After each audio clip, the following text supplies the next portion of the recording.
Welcome to UTA Pro Day. That is Coach Shereka Wright. Coach, first of all, thank you. Thank you for inviting me to be part of this. Why Pro Day? Yeah, so first of all, you're always looking for an angle and an edge in recruiting and what makes your program special.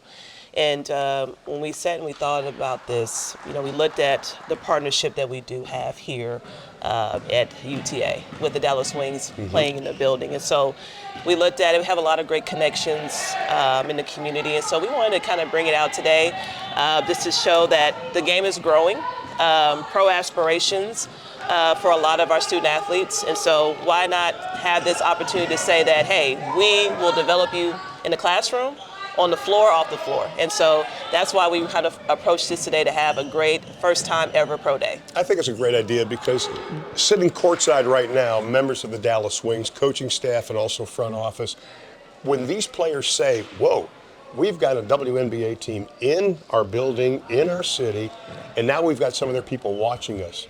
Yes. The light comes on and goes, maybe I need to up my game. Is that fair? Yeah, absolutely. And I think the other thing too is that just because you go to a mid-program doesn't mean that you won't have the opportunity to be able to play professionally. You can still be seen, and we've seen that, right? Recently, we have a lot of WNBA players who were at mid-major level programs and having a lot of success. And so we want to sell that piece of it all too, just not to play basketball, but have an opportunity to be able to work in the front office, right? It's about relationships, and it's all about really who you know. Now, last year, obviously, a great year for UTA. They go to the WNIT. Your perspective of last year, what did it mean as far as a stepping stone for this season? Yeah, absolutely. Well, when you look up in the stands and you see those numbers, those banners, those championships, those opportunities to play in postseason, those are the things you want to continue to keep building on. And since I've been here, that has been a stepping stone to get to that championship game, but to be able to have success. And that's been something that's been important to us. Last year was an unbelievable year. We had a lot of great seniors that came through this program that left their mark on our program, and so we want to continue to push that forward with having players who are part of that tradition, and then also adding those players that want to continue to move it forward. You make a great point about keeping that tradition going. Getting new players to come in here to understand that tradition and try to meet those expectations. I mean, the great programs in the country, everybody's got expectations. Yes. Does this, last year what happened, does that set expectations for this group? Yeah, absolutely. When you come in and you say you want to commit to be a Lady Mav, understand the culture, the expectations when you decide to become a part of our family. And that's to come in and work hard. That's to be able to take care of your academics, be a student citizen in the community, doing the right things, and it's your character. And so that's kind of what we focused on in the transfer portal piece. It changes. You don't sometimes feel comfortable with it all because you don't know, what's kind of going, but you try to do your research, you try to do your background work. But for the most part, we do. We attract really good people. And I do believe that that's why we've been so successful here, because we've had really good people have come through this program. In my career, which spans a long, long time, it doesn't matter NBA, WNBA, or college, the word that keeps coming up among every coach is culture. You got to get culture kids. Yes, absolutely. And it matters, but everybody's perspective and understanding of culture is different. And so what we make sure that we try to do in the recruiting process is that what are your expectations individually? What is it that you want? First, and then, hey, can we meet those, or can we meet halfway on that? But when you commit to that, you have to be uncomfortable, right? Because everybody's so comfortable with what they've been a part of. It's different here. And so you've got to be willing to work. You've got to be willing to, again, be uncomfortable and allow us to coach you and help you be the best version of yourself. Well, let's talk about this season, because the expectations are going to be high. There's a wealth of talent practicing behind us right now. First of all, the players coming back. Who stands out that you want to see them take their game to the next level? Yeah, great question. So one of the things that we focused on is making sure that our core was intact. We have 6 players that returned from that run that we made into the NIT, and we're going to start with Nia Threet, who has been our starting point guard for the last 2 years. It starts and goes with her. I'm going to interrupt you a second. Yes. You know what I'm going to say. We've known Nia Threet since she was a freshman. Yes. I am so proud of her. She has gone from here, not that she was a bad player, to here. Right. Absolutely. It's about growth, right? And so she's been thrown into the fire. We talk about this. We try to challenge our teams every year in playing the best talent that we can, having some parity of the teams that we play. And look at the experience that she's gotten. And so, I expect a want from her moving forward. She returns as the only starter. But also Alexia Goudreau had a lot of time for us as well in the starting lineup. Those two are the ones that have been in my program for 4 years, and so they have a special place for me just because they believed in what we were doing here. And so those two in particular. And then, you look at the other ones, Kendall Robinson, who had a really good freshman campaign, was on the all-freshman WAC team. And so I'm expecting a lot of great things for her as she moves from year 1 to year 2. Still a lot of growth from her, but I love the fact that she's coachable and she works hard. And then you go Maria Perkins, somebody who's going into her junior year, who's had a lot of experience off the bench for us. We talked about all the success that we've had off the bench. She's going to be a big part of that too as well. And Laura Bello, who didn't see any action last year, but again, gives us size, gives us a rim protector. We've got to continue to have that as we kind of move forward. And the new players. You got sisters, you have players that have played on a pretty high level. Talk about them. Yeah, so it's important when you talk about the transfer portal, can you attract Power 4 talent? And we'll talk about the Reynolds sisters first. Coming from my alma mater, from Purdue, Mila Reynolds and Amaya Reynolds, who just came off of their campaign at Purdue. Mila is coming off of an injury, but Amaya Reynolds has played a lot of time, saw significant time with Purdue last year. So what we expect from them is to just kind of find their role, find their space. Not a lot of expectations for us, for everybody else, but I want them to be comfortable about who they are. This is a new beginning for them. And then Kira Reynolds, who comes in as a highly talented freshman. Again, 6'4", agile, very versatile, that a lot of our fans get to see.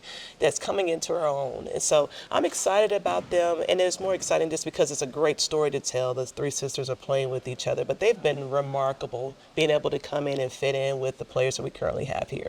I want to talk about the schedule, though, because a lot of coaches shy away from playing big teams. They go, let's get non-conference and be 9-0 or whatever. You're not shying away from playing. I'm talking heavyweights. Right. Well, every year we look at it, and scheduling is very unique, right? Every time you look at it, you're like, maybe I got to do a better job in recruiting. Or scheduling, excuse me. But that also helps in recruiting, right? Because the players want to know who you're playing. They want to know that you're trying to challenge yourself. And so every year the parity has changed. So I think that is probably one of the things that I say to our staff, hey, that, it's growing. The game is growing from top to bottom. And so, we're playing, at Houston. We're going down to LSU. What a great experience to be able to do that. We're going to Hawaii, being able to oh, wait a minute. Here comes the tear. Yes. The tear's there. Oh, no, the tear dried up. I get to go to Lubbock. You go to Hawaii. Yes. Okay. We get to go to Hawaii, and this is great for our program. Again, we have our administration that believes in what we're doing, that gives us these opportunities for our student athletes to experience this. So we'll play Texas A&M, Colorado, and VCU there, too, as well. And got some great home games as well, too, on the slate. You have Missouri State, who was a tournament team. Wyoming, who's coming off of a really good year too as well. Tennessee State, that is coached by Candace Dupree, who is a great WNBA alum. Slightly. So absolutely. So it's a lot of great things about our women's game, and I want to make sure that I bring that here to Arlington for our fans to really enjoy that. You talk about the fans, and I've been doing games here since Krista Gerlich was the coach, and even dating back to Scott Cross on the men's side. I want to see these students get involved. Yes. I mean, the students that come here and watch the games, they're into it. They have the overalls on, and they're cheering, and they're yelling. But I want people to realize that this is a very, very good product. Yes. And they're going to have fun if they come to the games. Yeah, absolutely. And, again, it's about winning, right? Everybody wants to see you win, and we've had success. Now it's about getting that out. It's about meeting a friend, bringing them out. And so we can really be able to see those fans, those students, to be able to come out and support that. And so, that's why we talk about October 28th. We're playing New Mexico here. Right. It's the first time we're playing a Division I institution. Want to pack the park. It's a free ticket. Come in. You don't have to spend anything. And so we're going to continue to push that narrative. I think it's going to be a great environment for us next Tuesday. Will Ted, the concession, will he have his chicken fingers? Yes, chicken fingers, nachos, everything that you want. M&Ms? Popcorn. Absolutely. Okay. Well, Coach, we appreciate you spending time. And I think Thank the Pro you. Day is such a great idea. It gives these young players an opportunity to see the way it should be done. And congratulations on that. Thank you. I appreciate it. John, first of all, thanks for being with us today. This is fun. Why Pro Day? Why did you say, hey, this is a good idea? Yeah, you know, at this level, we're always trying to look for something to differentiate ourselves, to give our kids a chance to show people what they can do, to talk to our recruits about what opportunities they might have when they come here. And so doing that just made a lot of sense. And got to give some credit, Ira Childress and Shereka Wright. It was really their idea. I had nothing to do with it. Yeah, but you spearheaded. But how has everything changed now? Because, you know, I talk to coaches all the time with the portal and this and whatever. It's a difficult job now for coaching staffs, isn't it? Yeah, you know, I mean, the turnover now is just constant, right? You know, in the old days, a few years ago, right. You know, you got a kid at school, you raised them, you had veteran teams of fourth and fifth year seniors and people who had been in your program for years, and now you just don't do that. You have to go find talent every year. You have to replace talent, build a new team, build a new culture every time, and that's also why we're lucky to have Coach Wright, because she does a great job with that. And that's important because you have to build these relationships. I had one coach tell me one time, you used to recruit a kid, you watch him graduate, you watch him get married, you're there for the baptism of his child. Now you don't see that anymore. Yeah, it's just a different feel, right? It's great. Our young people have more freedom academically and athletically than they've ever had, and that's wonderful. But it's hard to build culture every year. It's just hard to sustain that, but it can be done, and we're all adjusting to the new era. Let's talk about this arena because I've been coming here a long time. This is one of the premier arenas. It's my favorite WNBA arena by far. But that's a big selling point, is it not? Yeah, when I was looking at the job, so I've been here for 3 years, when I was interviewing for UTA, one of the first things I noticed was this arena and how fabulous it was in pictures. Right. And then coming to campus and seeing it in person, I literally walked out the first time and saw it and I said, okay, I can do this here. We can sell this. So we just got to keep working on getting. We're going to get it full. You know, the thing is, there's so many students here, and the people that do come to the games, be it men or women's basketball, they're rabid fans. They love it. The challenge I think every school has, not just UTA, is getting those other students to come to the games and become baseline bums or rowdies or whatever, is it not? Absolutely. We have a group we call the Wranglers here, and we're doing more and more stuff to try to attract them and grow their ranks. We hired our first chief revenue officer for the university, for the athletic department, to really concentrate on building revenue, building fan engagement. And so we have some things that we're going to unveil this year that I think are going to be really fun. That's going to be fun. Is it a selling point that the Dallas Wings do have a relationship with UTA? I think it is. I know we use it in women's basketball in particular. We actually use it in the guys too. It's just great getting an opportunity to see professional basketball players in the building, right? And so I think it's really neat. We joke that they play in our arena, we don't play in their arena, and so that's we do. But it's true. But it's true, and it is true, and so we're not lying. But it's wonderful having that level of athlete in the building, watching them work, watching them be disciplined and doing their business. So.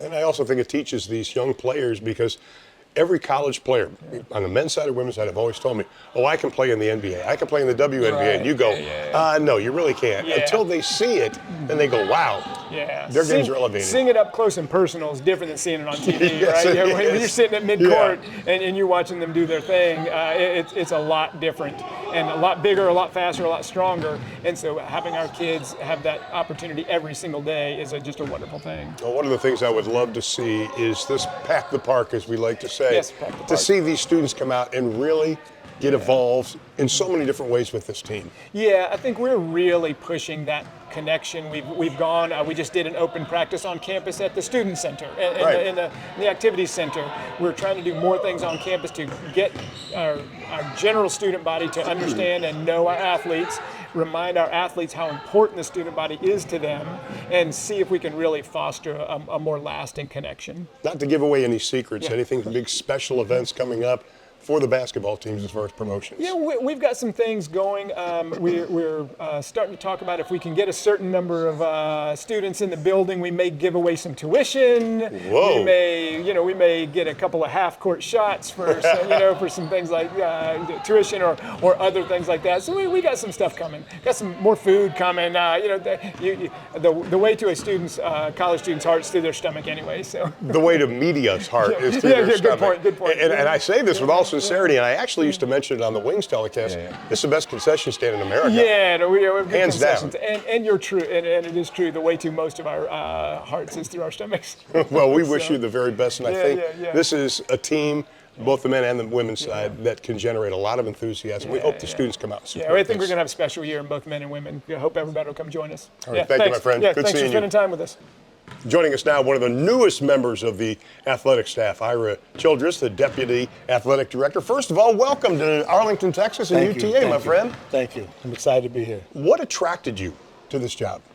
Just being able to be in a city like Arlington and be in the Metroplex and be in a basketball craved area like the Dallas-Fort Worth area. So that was really attractive, and obviously to be in a leadership role, to be blessed to be Deputy AD and General Manager of athletics here, and to work with great coaches like Coach Wright.